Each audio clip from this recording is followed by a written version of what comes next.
Pinoy Love Story Series.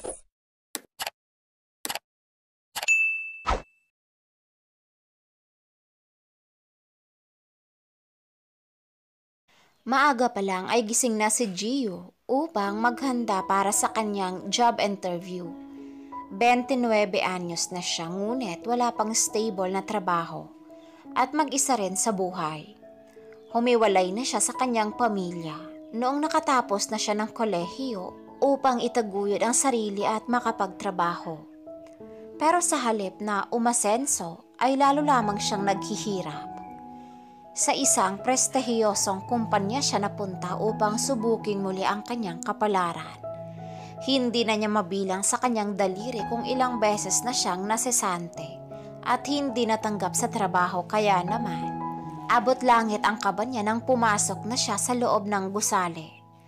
Ngunit bagsak ang balikat niyang lumabas sa interview room matapos ang ilang minuto. Dahil alam na niya kaagad ang ibig sabihin ng mga katagang, "Tatawagan na lamang namin kayo para sa follow-up." Sawa na siyang marinig ang mga salitang iyon dahil hindi naman siya tinatawagan. Find someone, kahit sino. Kumilos naman kayo, para namang hindi ko kayo binabayaran. Boses na nagpahinto sa kanya sa paglalakad. Nanggagaling ito sa isang silid na sa palagay niya ay ang opisina ng pinakaboss ng buong kumpanya. Boses iyon ng babae na tila galit na galit sa hindi niya alam na dahilan. Magpapatuloy na sana siya sa paglalakad nang biglang bumukas ang pintuan ng silid at patakbong lumabas mula doon ang isang kulot na babae. Nagkabungguan silang dalawa na naging dahilan ng pagkakaupo ng dalaga sa sahig. Tinulungan naman niya itong makatayo at siya rin ang pumulot ng mga gamit nito. "Pasensya na, hindi kita napansin." Anang babae. Ngumiti naman siya dito. "Ayos lang. Pauwi na rin naman ako." Pinakatitigan siya ng babae na nagpakunot naman ng noon niya.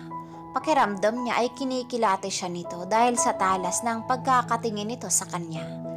Inayos naman niya ang kanyang suot na damit at akmang maglalakad na muli nang hawakan siya ng babae sa braso upang pigilan siyang makaalis. "Sandali lang, miss. Ikaw ang may kasalanan ng pagkakabungguan natin kanina. Uunahan na kita, wala akong perang pambayad ng anumang nadumihan o nasira sa mga gamit mo." Honest naman niya. Pero sa halip na sumagot ang dalaga ay hinila siya nito papasok sa nilabasan nitong silid. "Teka lang naman, saan mo ba ako dadalhin?" Pagpoprotesta niya. Napatigil siya sa pagrereklamo nang tuluyan na silang nakapasok sa loob.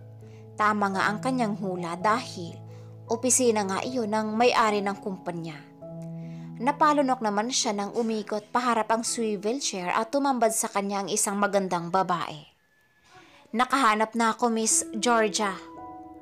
Anang babaeng kulot na katabi niya. Napalingon naman siya dito. "Ano bang sinasabi mo?" Magsasalita pa sana siya nang biglang tumayo ang dalaga mula sa pagkakaupo nito at lumapit sa kinaroroonan nila. Pinagmasdan siya nito ng maigi mula ulo hanggang paa na para bang hinuhubaranan niya. Ano bang ginagawa niyo?" Naguguluhan niyang sambit. "Anong pangalan mo? Edad? Saan ka nakatira? At status?" Tanong naman ng babae. Ako si Gio Nathaniel Lumbrea, 28. Nakatira sa Nato Subdivision, Lot 6, Block 8. "Bakit? Para saan ba to? Ano bang nangyayari?" Naguguluhan niyang tugon. Tumango-tango naman sa kanya ang magandang dalaga. "Pwede ka na. Ako nga pala si Georgia Lona Vasquez, ang may-ari nitong kumpanya. Aalokin kita ng trabaho, Mr. Lumbrea. You will be a daddy for a month with 10,000 weekly salary and 10,000 first payment gift. So, you'll have 50,000 in total." Napaawang naman ang bibig niya dahil sa sinabi ng babae. Bahagya pa siyang nalula sa laki ng halaga na inaalok nito sa kanya. Pero pinoproseso pa rin ng utak niya ang bawat katagang binitawan nito. Magiging daddy siya sa loob ng isang buwan, kahit pa wala siyang nagiging karelasyon sa buong buhay niya. "Sandali lang, Linawin nyo nga ng mabuti. Babysitter ba ang tinutukoy mo? Mag-aalaga lang naman ako ng bata, hindi ba? Aniya, umiling naman sa kanyang babae. No, you will be a father figure for a month with my daughter. Nanlaki naman ang mga mata niya. Magiging asawa kita? Mag-e-enarte ka pa ba? Tanong naman ng babaeng kulot na humilas sa kanya kanina. Maganda, sexy at makinis si Georgia. Bukod pa doon ay mayaman ito samantalang siya ay isang hampas lupa lamang, kaya naman, bakit naman gugustuhin ng isang prinsesa ang katulad niyang pulube? Hindi sa nag-iinarte ako Gusto ko lang na malaman ang dahilan kung bakit kailangan mo ng tatay yung ama ng anak mo. Nasaan ba ang tunay na tatay ng bata at anong dahilan? Ayoko masangkot sa kahit na anong gulo. Saad niya, isa lang naman ang hinihingi ko mula sa'yo. Oo at hindi lang. Simple lang, hindi ba? Kung ayaw mo, huwag. Pero kung oo naman, pwede ka nang sumama sa akin pauwi sa bahay ko ngayon upang maipakilala kita sa anak ko. Mataray naman na anas ng babae. Hindi niya alam ang isasagot. Magulo pa ang isip niya at hindi pa niya kayang magdesisyon ngayon. Kaya naman, hinihingi na lang niya ang numero nito upang kung sakaling handa na siyang magbigay ng kasagutan ay makokontak niya ito. Tahimik at magulo ang isip niya na umuwi sa malungkot niyang tahanan. Diretso na sana muli siya sa kanyang silid katulad ng kanyang nakagawian, ngunit pagpasok niya ng bahay ay 3 mga kahon ang bumungad sa kanya. Nagtataka naman niyang nilapitan ang mga ito at isa-isang binuksan. Nagulat naman siya nang makita ang laman ng mga ito. Pang 2 buwan na supplies ko na to Aniya, mga sari-saring pagkain ang naroroon sa loob ng kahon. Hindi lamang basta pagkain, kung hindi, masarap at mamahalin pa.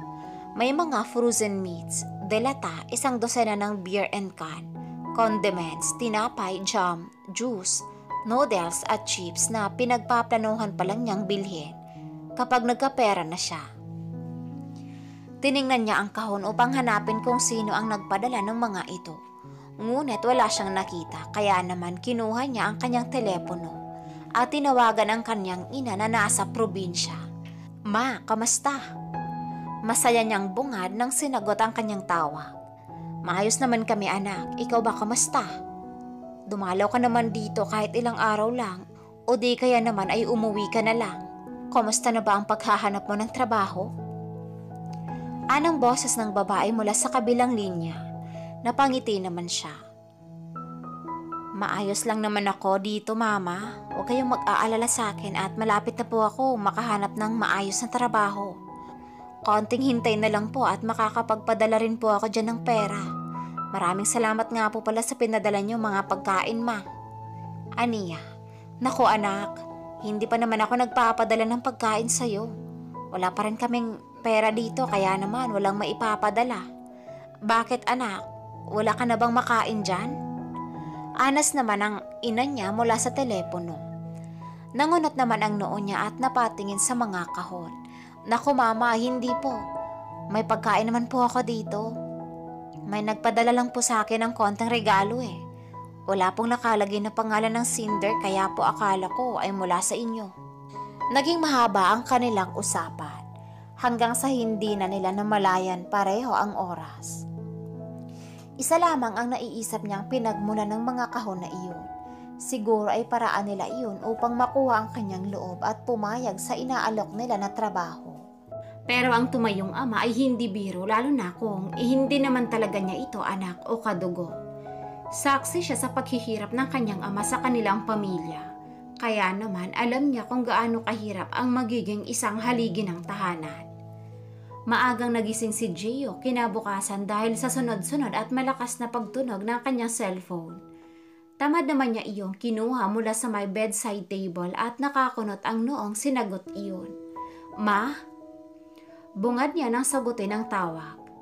Malalalim na hininga at iyak lamang ang naririnig niya mula sa kabilang linya. Kaya naman, nawala bigla ang kanyang antok dahil sa pag-aalala. Mama, bakit? Anong problema? Tanong niya. Anak, ang tatay mo. Sinugod namin ang tatay mo sa hospital. Tugon naman ang boses ng babae mula sa kabilang linya. Tadhana na yata talaga ang gumagawa ng paraan upang mapapayag siya sa offer ni Georgia. Sinugod ng nakababata niyang kapatid sa hospital ang ama niya dahil inatake daw ito ng high blood. Nasa palengke ang ina niya dahil may tindahan sila doon, kaya naman hindi siya nasabihan ng mga ito kaagad. Wala na siyang ibang pagpipilian pa. Kailangan nila lang pera para sa maintenance na gamot ng kanyang ama. Kaya naman, kahit labag sa loob niya ang gagawin ay kinuha niya ang kanyang cellphone upang tawagan ang numero na ibinigay sa kanya ng sekretarya nito. Alam kong tatawag ka. Anang boses ng babae mula sa kabilang linya. Tinatanggap ko na. Payag na akong maging tatay ng anak mo sa loob ng 1 buwan. Tugon niya. Kapag para sa pamilya na ang usapan ay lahat ng imposibleng bagay ay makakayang gawin. Nilunok na niya ang kanyang pride at agam-agam sa trabahong hindi niya inakalang papasukan niya. Wala na siyang ibang pagpipilian pa, kaya naman kasalukuyan siya ngayong nakatayo sa harap ng mataas na gate na may nakasulat na Vasquez Property. Napahakbang siya paatras nang biglang bumukas ang gate at tumambad sa kanya ang isang malaking bahay. Nanlaki ang mga mata niya dahil sa pagkamangha at gulat. Lalo na nang lumabas mula sa pintuan ng bahay ang magandang dalaga. Pakiramdam niya ay pinagbuksan siya ng pintuan ng langit. Good morning, Mr. Lombrea. Welcome to my house. And soon, yours as well in a month. Wala dito ang anak ko dahil nasa music class siya, kaya naman may time pa tayo upang ayusin ka. Bungad ni Georgia. Napakunot naman ang noon niya. Anong ibig sabihin mo sa ayusan? Maayos naman ako ah. You need a new hairstyle, cloth, and a little skincare session. Tugon naman ang babae. Hindi na siya nakaangal pa dahil may pumarada ng magarang sasakyan sa may likuran nila. Lumabas mula sa driver's seat ang isang lalaki na may katandaan na at pinagbuksan sila ng pintuan. Pinauna naman siyang pinapasok sa loob ng dalaga tsaka ito sumunod sa kanya sa may backseat. Nagpunta sila sa isang mamahalin na shop ng mga damit upang bumili ng para sa kanya. Si Georgia na mismo ang namili ng mga damit para sa kanya habang sukat lang siya ng sukat ng mga iyon. Bumili rin sila ng mga sapatos, tsinelas, alahas at maging underwear. Pagkatapos ay nagpunta sila sa isang dermatology clinic na sa mga patalastas lamang sa TV niya nakikita. Sumailalim siya sa isang skin and face routine na kailangan palang gawin once a month. Tumagal sila ng halos 5 oras sa pamimili at pagpapagwapo niya. Pinauna na rin sa mansyon ang lahat ng mga gamit niya na pinamili upang maiayos na ng mga tauhan ni Georgia sa tutuluyan niyang silid. Kasalukuyan naman siyang nasa barbershop upang magpagupit ng buhok at matapos ang ilang minuto ay natapos na rin siya. Oh, wow! You look great. Bati ng dalaga nang makalabas siya ng shop. Napangiti naman siya. Papuri ba iyan o ano? Take that as a compliment. Come on, my daughter is waiting. Saad naman ito. Sumakay na nga muli sila sa kotse at mabilis na bumalik sa mansyon ng mga Vasquez. Hindi niya maintindihan kung bakit, pero bigla na lang siyang kinabahan nang makababa na sila ng sasakyan. Isang batang babae lang naman ang kailangan niyang kitain, pero bakit kabado siya? Isang malalim na hininga ang pinakawalan niya nang buksan ni Georgia ang pintuan. Isang maganda at cute na batang babae naman ang tumakbong sumalubong sa kanila na ikinagulat niya. Kaagad iyong dinaluhan ng ina na lumuhod pa upang mayakap ito ng maayos. Pagkatapos ay tumingin iyon sa kanya na nagpangiti naman sa kanya ng todo. Kinsey Gray, meet Gio, your dad. Anang babae. Lumaki ang mata ng batang babae at patalo na yumakap sa kanya. Binuhat naman niya ito at niyakap din ng mahigpit habang marahang umiikot. Daddy! Sambit naman ng paslit. Hello, sweetheart. Bati niya sabay pisil sa tungke ng ilong nito.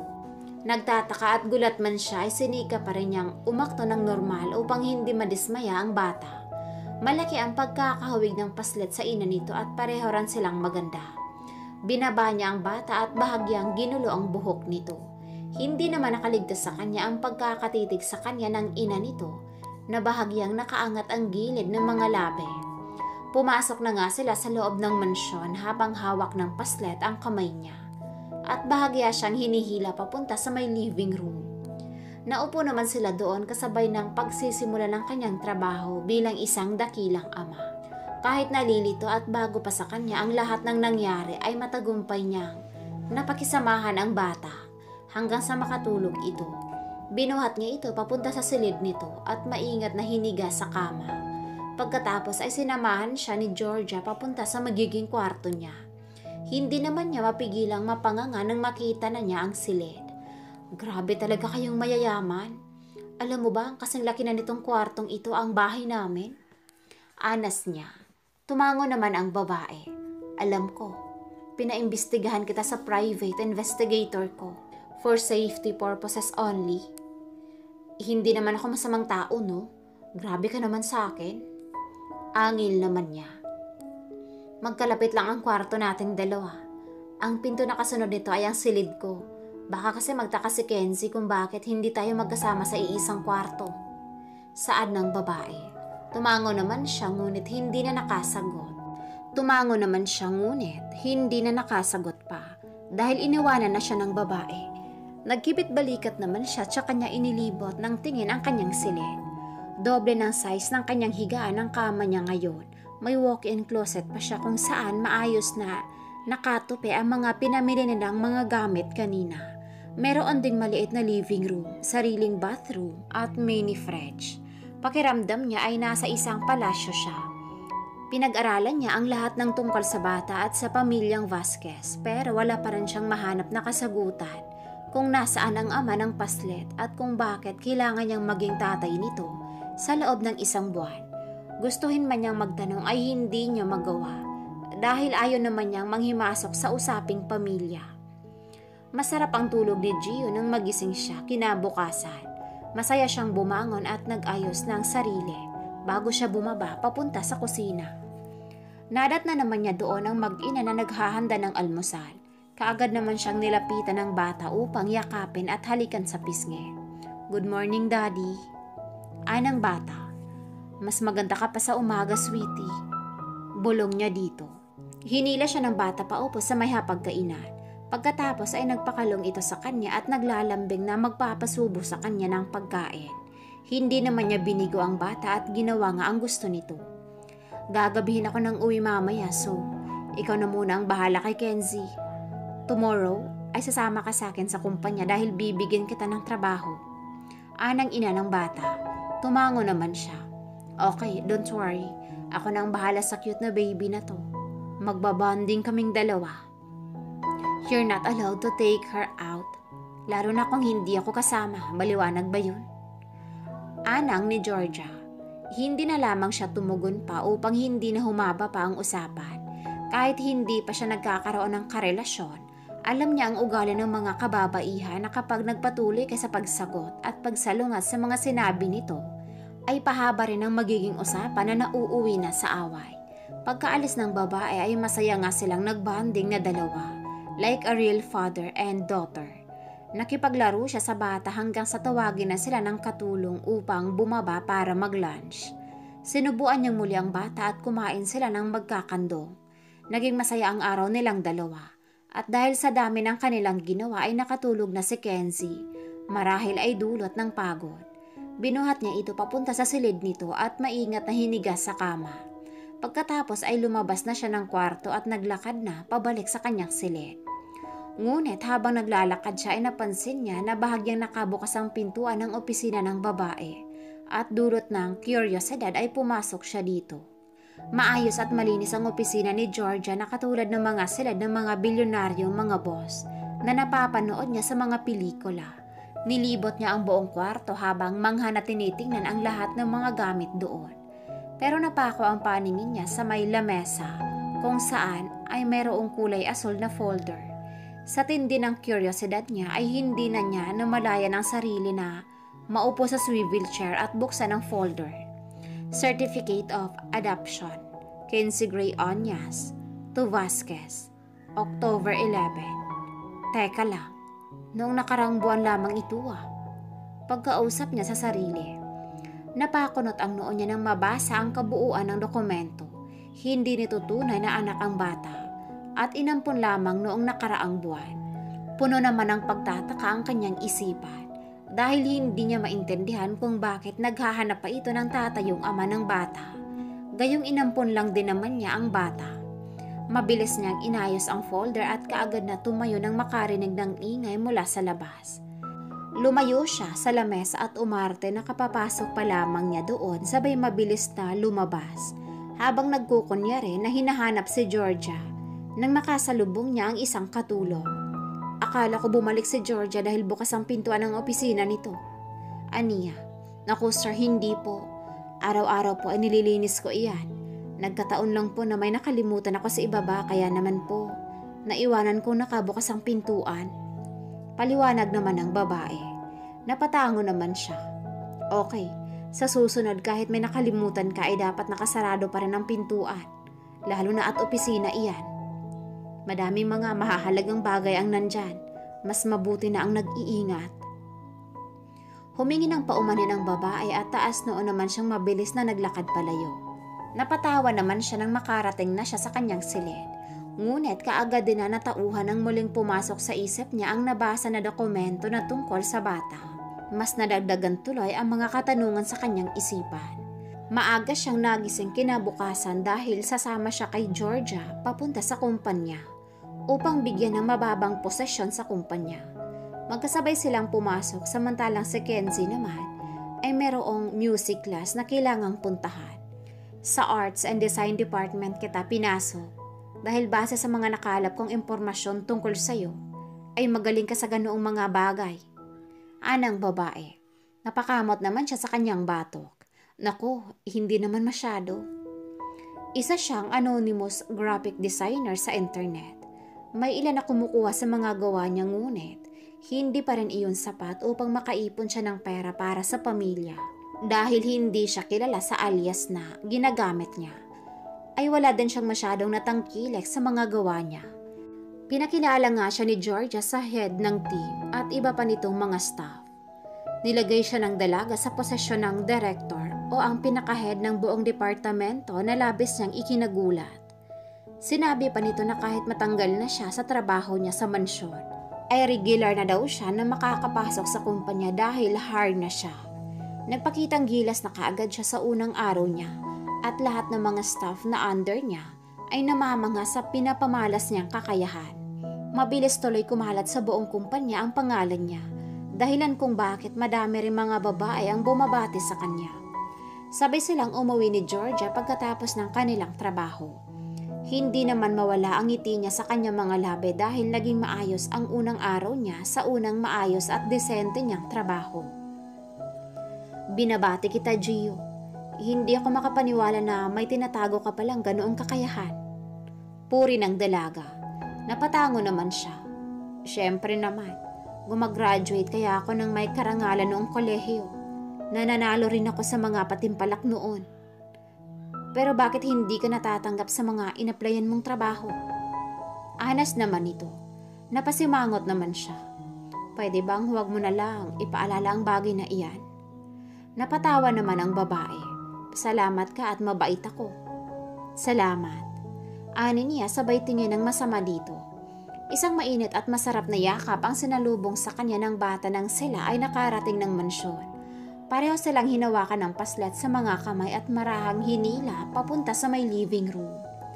Pinaupo sila nito at pinakita ang larawan na ginuhit nito. That's amazing. Very good. Aniya na malawak na nakangiti. Impressive. Kamusta ang pag-aaral mo ng piano?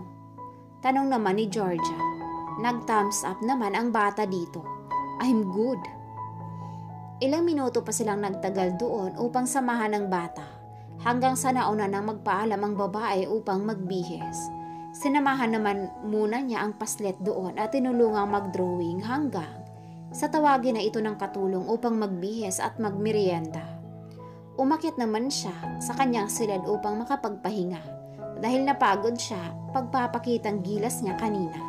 Naging maayos ang lahat sa unang linggo niya sa kumpanya at sa mansyon. Sa maikling panahon lamang ay naging malapit na sila ng bata sa isa't isa. Hindi na rin masungit ang pakikitungo sa kanya ng dalaga at masasabi na nga niyang perpekto na ang lahat. Nabubuhay na siya sa pinapangarap lamang niyang buhay noon. Hello mama, natanggap niyo na po ba ang pinadala ko? Kamusta na po si papa? Tanong niya nang sagutin ng ina ang tawag niya. Salamat anak, nakabili na kami ng gamot ng papa mo at maayos na rin ang pakiramdam niya. Tugon naman ng ginang mula sa kabilang linya. Kagagaling lamang niya sa remittance center upang ipadala ang unang sahod niya sa probinsya. Kasalukuyan siyang naglalakad papasok ng mansyon habang kausap ang ina sa telepono. Eksakto naman nang natapos na ang tawag ay napansin niya ang komosyon sa may living room. Bahagyang nakabukas ang pintuan dahilan kung bakit may nasisilip siya na bagong mukha na siguro ay bisita ni Georgia. Lumapit siya dito ngunit natigilan ng marinig ang pinag-uusapan ng mga ito. Sa katapusan na ang palugit na binigay sa iyo ng lolo mo, naayos mo na ba ang lahat? Anang boses ng babae. Maayos na ang lahat, kompleto na. Mayroon na akong anak at asawa. Iyon lang naman ang kailangan makita ni lolo para ibigay niya ang mana ko. Tugon naman ni Georgia. Nasabi mo na ba sa kanya ang tungkol sa bagay na ito? Anong gagawin mo sa bata pagkatapos? Muling tanong ng babae. Ibabalik ko na lang siguro sa ampunan. Madami namang ganoong case na ibinabalik ng umampon dahil sa iba't ibang rason. Ewan ko rin, bahala na. Sagot ng dalaga. Naikuyom niya ang kamao dahil sa narinig. Hindi siya makapaniwala na ganoon kasama ang ugali ng dalaga at tanging pera lamang ang importante dito. Gumastos at plinano nito nang maayos ang lahat upang makuha ang mana. Pero ang hindi niya maintindihan ay kung bakit labis siyang apektado sa narinig. Sa simula pa lang naman ay malinaw na sa kanya ang trabaho niya at isang buwan lamang iyon. Hindi na siya tumuloy sa pagpasok sa living room dahil nasira na ang araw niya. Dumiretso na lamang siya sa kanyang silid upang magbihes. Eksakto naman na nakabihis na siya nang bumukas ang pintuan at pumasok ang bata na may dalang maliit na teddy bear. Daddy, look! My teddy is now clean. Anito sabay pakita sa kanya ng laruan. Napangiti naman siya dito. Wow! So now, pwede mo nang itabi sa pagtulog si Mr. Teddy. Here ako tulog, Daddy. Nakanguso na ani nito. Here sa kwarto ni Daddy? Paninigurado niya. Tumango naman ang paslet. Yes, and Mommy too. We sleep here po. Tayong tatlo po. Napangiwi naman siya at hindi alam kung ano ang gagawin. Kinarga na lamang niya ang bata tsaka sila lumabas ng silid at nagpunta sa baba. Dumiretso sila sa kusina upang magmerienda. Maingat naman niyang inupo ang bata sa countertop habang hinahanda naman niya ang tinapay, jam at juice. Mommy! Biglang sigaw ng bata. Nakangiti naman na pumasok si Georgia at dinaluhan silang dalawa. Hindi naman niya ito pinansin dahil mainit pa rin ang ulo niya. Sabay-sabay silang nagmeriendang tatlo na parang happy family. Pero alam niya na hindi iyon totoo. Hinatid niya ang paslet sa silid nito. Nilambing at binasahan muna niya ng storybook ang bata upang hindi na maalala ang sinabing gusto nitong matulog kasama silang dalawa. Nang makatulog na si Kenzie ay tahimik siyang lumabas ng silid at dumiretso naman sa kanyang kwarto. Pero nagulat siya nang madatnan doon ang dalaga na parenting nakaupo sa kama. Anong ginagawa mo dito? May kailangan ka? Tanong niya. Ikaw, anong problema mo? Hindi ka naman ganyan ha? Anito. Napailing naman siya tsaka napabuntong hininga. Hindi ko inaasahan na ganoong klase ka palang babae, Georgia. Mana lang ba talaga ang mahalaga sa'yo? Hindi mo man lang iniisip ang mararamdaman ng bata. Pinaasa mo siya sa isang masayang buhay tapos bigla mo na lang siyang ihahatid sa ampunan pagkatapos mong makuha ang gusto mo. Ano bang sinasabi mo? Paano mo naman nalaman ang bagay na iyan? Maang na tanong ng babae. Nakita ko ang adoption paper ni Kenzie at narinig ko kayo kanina. Sabihin mo nga sa akin ang totoo. Wala man lang bang nabuong connection para sa bata dyan sa puso mo? Anas niya. Napailing naman ang dalaga. Hindi mo naiintindihan. Isa pa, ay ano ba ang pakialam mo? Labas ka na naman sa usapan na ito. Ang trabaho mo lang ay tumayong tatay kay Kenzie sa loob ng isang buwan. Hindi biro ang buhay para paglaruan mo, Georgia. Lalo na kung buhay ng bata ang usapan. Napakasama mo, aniya. Nadala na siya ng emosyon, hindi na niya napigilan pa ang sarili at nakapagsalita na ng masasakit na salita sa dalaga. Dahil doon ay hindi na sila nagpansin na dalawa hanggang sa mga susunod pang mga araw. Tanging si Kenzie lamang ang inaasikaso niya habang nag-iisip kung paano matutulungan ang paslet sa oras na ibalik ito ng dalaga sa ampunan. Dumating ang araw kung saan kailangan nilang humarap sa lolo ni Georgia upang ipakilala sila dito at makuha ng dalaga ang mana nito. Tahimik lamang siya sa buong oras at magsasalita lamang kapag tinatanong. Hindi rin niya inaalis ang atensyon sa bata dahil nag-aalala siya na baka bigla na lamang itakas ito ng dalaga upang dalhin sa bahay ampunan. Kagaya na napag-usapan ay makukuha mo na ang buong mana mo upang maitaguyod ang pamilyang binuo mo, Georgia. Matanda na ako at kailangan ko munang tiyakin na maayos ang buhay ng mga iiwanan ko dito bago ako mawala. Ikinagagal ako makilala ang pamilya mo. Anang matandang lalaki na puro puti na ang lahat ng buhok. Magpagaling po kayo, lolo. Mahaba pa po ang oras nyo. Ani naman niya. Salamat po, lolo. Magpagaling po kayo. Para makapaglaro pa po kayo ni Kenzie. Kailangan niyo pong magpalakas dahil hindi po biro ang kakulitan ng batang iyon. Ani naman ni Georgia. Pasado 8:00 na ng gabi nang matapos ang kasiyahan sa malaking bahay ng lolo ni Georgia at kasalukuyan na silang nasa biyahe pa uwi. Nakakandong sa kanya ang bata dahil nakatulog na ito sa pagod sa pakikipaglaro sa matanda. Pareho rin silang nasa backseat na dalawa dahil may driver naman ito kahit saan sila magpunta. Kailan maibabalik sa ampunan si Kenzie? Tapos na ang kontrata natin bukas. Anas niya. Bukas na rin siguro. Tugon naman ito. Napaismid naman siya. Gagawin mo nga talaga no? Grabe ka din nga. Kagaya mo ay wala din akong alam sa pakikipagrelasyon. At lalo na sa mga bata. Nakinabang ka rin naman kaya naman. Ano pa bang pinuputok ng butsi mo dyan? Anas ng dalaga. Kukunin ko na lang ang bata. Wala kang puso. Saad niya. Hindi na sila nag-usap na dalawa hanggang sa makauwi sila ng mansyon. Sa silid na rin niya dinala ang bata upang doon na patulugin dahil nag-aalala siya na maaaring gawin ni Georgia dito. Inayos na rin niya ang lahat ng gamit nila para sa pag-alis nila bukas. Hindi niya hahayaan na masira pa ang buhay ng paslet dahil lamang sa kasakiman ng dalaga. Maaga siyang nagising upang tawagan ang kaibigan niya para pakiusapan. Nalinisin ang naiwan niyang apartment. Mabuti na lang at maaasahan ito kaya naman, kakaunti na lamang ang alalahanin niya. Binihisan niya ang bata at hinanda ang mga gamit nito. Inaasahan naman niya ang pagtatanong nito na hindi na lamang niya pinansin at iniba na lamang ang topic. Hindi sila nahirapang makaalis dahil wala doon ang dalaga. Hindi rin naman sila pinigilan ng mga katulong. At hinatid pa sila ng driver sa luma niyang apartment. Buong pagtataka naman na tiningnan siya ng bata nang makarating na sila sa maliit niyang bahay. Hindi naman niya ito masisisi dahil nasanay na ito sa karangyaan kasama si Georgia. Maliit lang ang bahay ni Daddy, pasensya na. Pero huwag kang mag-aalala dahil makakabili din tayo ng malaking bahay. Magtatrabaho lang sa Daddy upang makaipon tayo. Aniya. Ngumiti naman sa kanya si Kenzie. It's okay. Mommy's house is so big. And naliligaw po ako. Here is cute kasi I'm no longer need to hanap you po.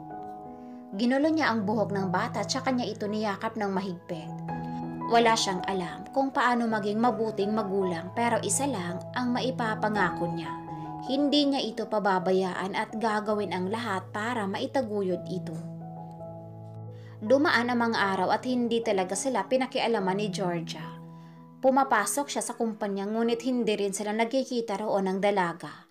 Pakiramdam niya ay iniiwasan siya ng babae kaya naman napagpasyahan na lamang niya na siya na lamang ang gagawa ng paraan upang makausap ito. Isa pa ay hinahanap na rin ito ni Kenzie at aminin man niya o hindi ay nangungulila rin siya sa presensya nito. Daddy! Napangiti siya nang makita ang anak na tumatakbo palapit sa kanya.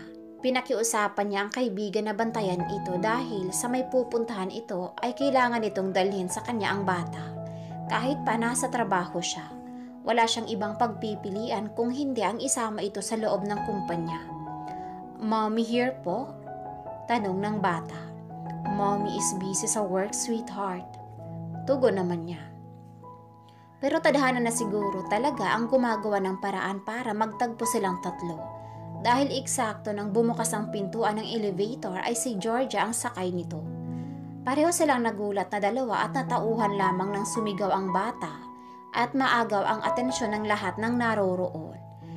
Niyakap ng bata si Georgia samantalang nakatitig pa rin silang dalawa sa isa't isa. Napalingon lamang sila kay Kenzie nang hawakan nito ang kamay nilang dalawa. "Mommy and Daddy together." Masayang ani nito. Napatawa naman siya. Masakit man aminin dahil sa pride niya ay aminado naman siya sa sarili niya na mayroon ng lugar para sa dalaga ang puso niya. Hindi lang ang bata ang nangungulila dito, kung hindi ay pati rin siya. Kaya naman, ginawa niya ang sa tingin niya ay tama. Kinuha niya ang laruang singseng na mula lamang sa kinaing chicherya ni Kenzie kanina at saka siya lumuhod habang hawak nilang pareho ng paslet ang kamay nito. Pareho tayong walang alam sa pagiging magulang, pero alam kong makakayanan natin ito basta magkasama at magkatulong tayo. Sinimulan at binuo mo ang pamilyang ito, pero ngayon hayaan mo, ako na ang magpapatuloy at magpapatatag dito. Ang tanong nga lang ay kung sasamahan mo pa kami ng anak mo hanggang dulo.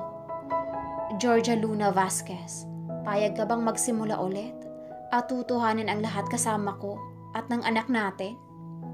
Malambing at mahaba niyang letansya. "Mommy, let's be together po ulit." Sambit naman ng bata. Tumayo na siya nang makitang tumulo na ang mga luha ng dalaga. Nilapitan niya ito at tinuyo ng palad ang mga luha nito. Hindi naman tumigil sa pagsasabi ng mga malalambing na salita ang bata na nakahawak pa rin sa kamay nito. "I don't deserve this. Nasaktan ko na kayo, kaya naman bakit niyo pa ito ginagawa?" Umiiyak na anas ni Georgia. Deserve ng lahat ng tao ang second chance at ang sumaya. Huwag mong limitahan ang sarili mong maging masaya, Georgia. Magsimula tayong muli. Aniya, mabilis naman na tumango ang dalaga. "Yes, magpakasal tayo for real. Gusto ko ng beach wedding and of course, out of the country honeymoon. Let's make a one big happy family. I want baby brother, Mommy." Sigaw naman ni Kenzie. Binuhat naman niya ang paslet at saka sila nagyakapan ng tatlo. Nagpalakpakan naman ang mga nasa paligid nila na kanina pa pala sila pinapanood. Pagkatapos ay hindi na sila pumasok at nagdesisyon na lamang na kumain sa labas. Sa isang problemado at mahirap na katulad niya, sino ang mag-aakala na makakahanap siya ng kasiyahan at pamilya na ni minsan ay hindi niya pinangarap? Pakiramdam niya ay may bigla na lamang na nagbukas ng pintuan na all-in-one na ang kahahantungan. Napakasarap ng biyayang hindi niya makakalimutan kahit kailan.